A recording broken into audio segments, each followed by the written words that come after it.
শীতকাল মানে হচ্ছে সবজি। আর শীতকালে নানান রকমের সবজি পাওয়া যায়, কিন্তু সবচাইতে খুবই প্রিয় একটি সবজির মধ্যে পড়ে ফুলকপি। ফুলকপি, আলু আর মাছ দিয়ে এরকম একটা রেসিপি থাকলে তো দুপুরবেলা খাবারটা জাস্ট জমে যাবে।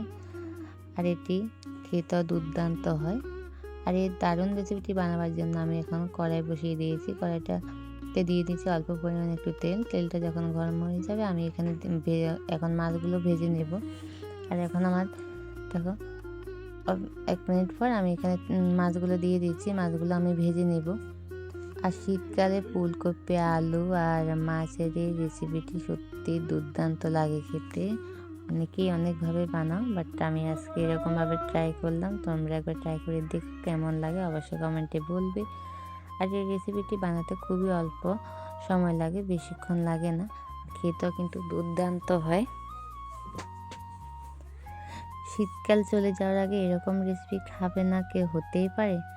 আর দেখো কথা বলতে বলতে এদিকে আমার মাছগুলো ভেজে নেওয়া হয়ে গেছে। এখন আমি সবগুলো মাছ নামিয়ে নিচ্ছি। আর এখন আমি এতে ওই তেলের মধ্যে দিয়ে দিচ্ছি একটা আলু, আর দিয়ে দিচ্ছি কয়েকটা ফুলকপি, আর একটু স্বাদ মতো লবণ দিয়ে আমি এটাকে 2 মিনিট ভেজে নেব। আমি এতে আর অন্য কিছু অ্যাড করব না।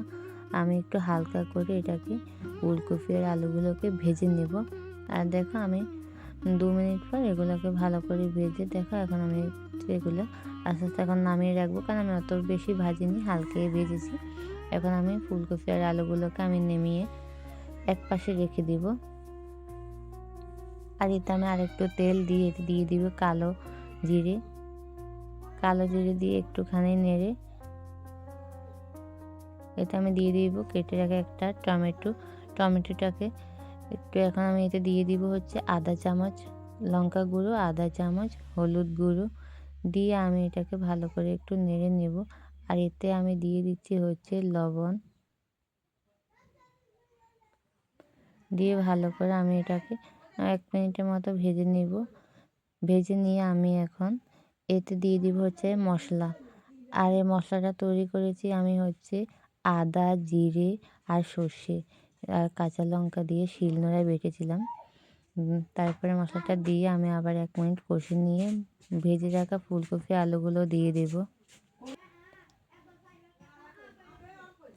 আর এখন আমি সবগুলো উপকরণ দিয়ে আবারও ভালো করে 2 মিনিটের মতো একটু নেড়ে নেব একটু জল দিয়ে।